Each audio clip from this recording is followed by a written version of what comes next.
So I want to give you guys my story time on. I feel like it's first of all it's way overdue. I just want to give you guys my story time of how I am a true testimony and a true survivor of dark arts, destiny swapping, witchcraft, soul swapping, um, being poisoned, and my wound being cursed. If you guys don't believe in dark arts, voodoo, sorcery, this is not the message for you. This is not the video for you. And anyone that is currently going through this, I just want you to know that no, you are not alone. No, you are not crazy. And there are certain things that is placed in order for us to understand and to learn from these experiences, but not to necessarily beat yourself up about what you went through, but to learn from what you go through and also educate other people that may be kind of going through the similar things that you're going through. So it started off by me working at a botanic. I was working at a botanica, and I thought I could really trust this person that I was working with. When I went in there, I didn't have any knowledge about what I was doing. I just went in there, and with the idea and the intent to help people and to also learn. So when I was working there for about like basically of like four, I would say about like going on 4 months, going on 4 years.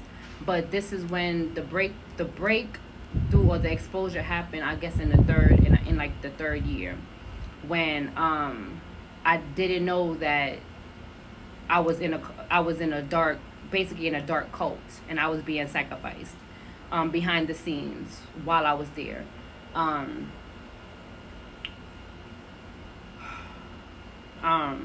and I always beat myself up about the situation, is because I always thought that I always thought that I was doing the right thing. I never thought that I would be on the other side of the pendulum. I always thought that um I just always thought that I was doing the right thing. But to find out that most of the work that I was doing, and most of the work that I was doing is like, you know how in on Ifa or Yoruba traditions, that they do scratches, they do misas, they do certain rituals, certain sacrifices with animals. I was doing all those things, but I was not scratched. I had no initiation. They did no background on me. I was just doing those things without any type of um, initiation. That should have been my first red flag. But it's because they saw that I didn't need a man-made initiation. And like I always say, no offense to anyone that goes through those things and gets initiated in those things, but they saw me and they already knew that I was already initiated by God by birth. So I came down here with certain qualifications that I didn't need anybody else to reinitiate me into something I already had permission to do. But at the time, I did not know that. So I was being used and sacrificed in those ways, thinking I was doing the right thing, but I really wasn't. So later down the line, I had got a message from Spirit by another lady, another lady with on. And like I said, I'm breaking this up because it's gonna be too long if I go into full details. But if you guys want the full details, I could do a part two. But I'm just breaking things up. So I met another lady on TikTok, and then I was cool with her, and that's how I knew that what I was thinking was true. But like I said, I was not familiar with how dark spirituality got. I was just on the surface level. Like I was really in tune with myself. I knew that there was a higher power. I know that God and the Most High God exists. I know that there was higher beings that was over us. I know that we're gods, but I just knew that there was certain supreme power that was over us, right? That we shared the same power with, right? Or that energy, that main source of energy provides us with certain levels of power.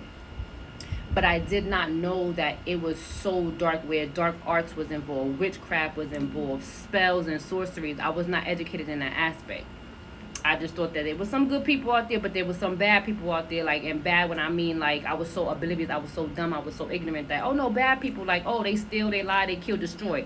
The ones that they say in the biblical law, like, oh, just steal, kill, destroy. No, there's people out there that really all day, every day, they practicing dark arts. They're practicing conjuring up entities or darker spirits to send to somebody else, do dark spells. I didn't know about all that other stuff.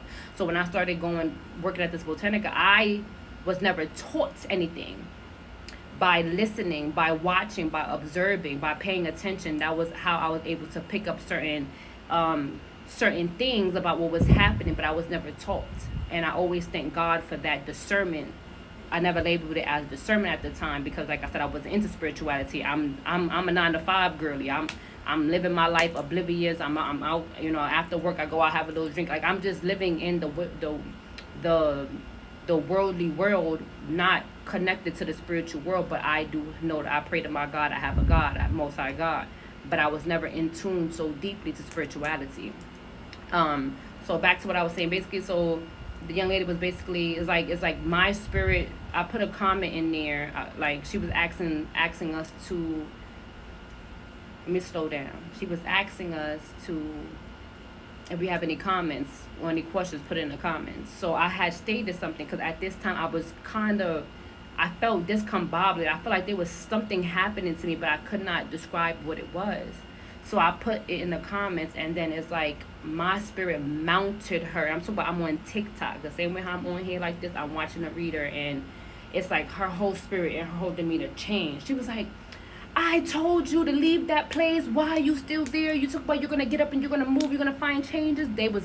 I'm telling you, airing me out. All I could do is just look at that phone and cry and just cry and cry and cry. They said, you know what? And it's crazy because it's the same time that we around now. They like, you know what? You have 3 to 4 days to leave that establishment. And if you don't, watch what's going to happen to you. So I'm like, you know what? And mind you, I've been working at the Botanica for about, it's like I said, it was going on out of the third year. So once she said that, the next day I had to go to work, the Botanica. So I went in and I'm like, I just start packing up my shit. I don't say nothing. I just start packing up my shit because that message that I got over TikTok, it was so disturbing, and it's like I felt like my soul being released from some type of shackle, but I just couldn't understand or fathom what was going on. And then once I knew she was being mounted because, like I said, I work at I went through Misas, I went through when they have the feast days for the spirits. I know a little bit about everything. So when I saw her whole demeanor and change, and how she was like, yeah, I see your spirits. I mean, I see your angel or whatever she said. They said, she was just saying what she saw. And she was like, yeah, they're trying to warn you, and they've been trying to get you out of that place for the longest, but you're still there. You have 3 to 4 days to get out of there, or watch what happens. And this was coming close to Lionsgate, at the same time that we are around here. So like I said, I packed all my shit up that next day, and I waited for. I was always opening up the Botanica, so I opened up and I would always close. So I opened up. That morning I packed all my shit, every single thing that I had in that place. I packed. I even bought some things with my own money and left receipts too, so they don't think I was stealing before I left. I packed all my shit, and whoever I was working with at the time, she was like, what's going on? Like, what happened while you leaving? And I'm just like, you know what you're doing. You know what you're doing to me, and we're not gonna sit here and play like you don't know what you're doing. I didn't know what you were doing, but my spirit team came down and used somebody else as a messenger to give me a message that I need to get the fuck up out of your place because you're doing shit to me behind the scenes and you're not being honest about it. And she was just basically like playing dumb, like, what are you talking about? I would never, da da da da. Boom, boom, boom. I don't give a fuck about what she was saying, respectfully, disrespectfully, because once my spirit had to come through somebody else and rip my ass a new one, I knew I was in the wrong spot. I knew I was in the wrong place. So I said, you know what? I said, I'm not gonna play your gaslighting game. You know what I'm saying? Even though I didn't have spiritual, so much spiritual knowledge, I'm far from ignorant. I will let you run your game until I gotta put the fucking hammer down. You're done. You get what I'm saying? You finished. So, I'm gonna make a part 2.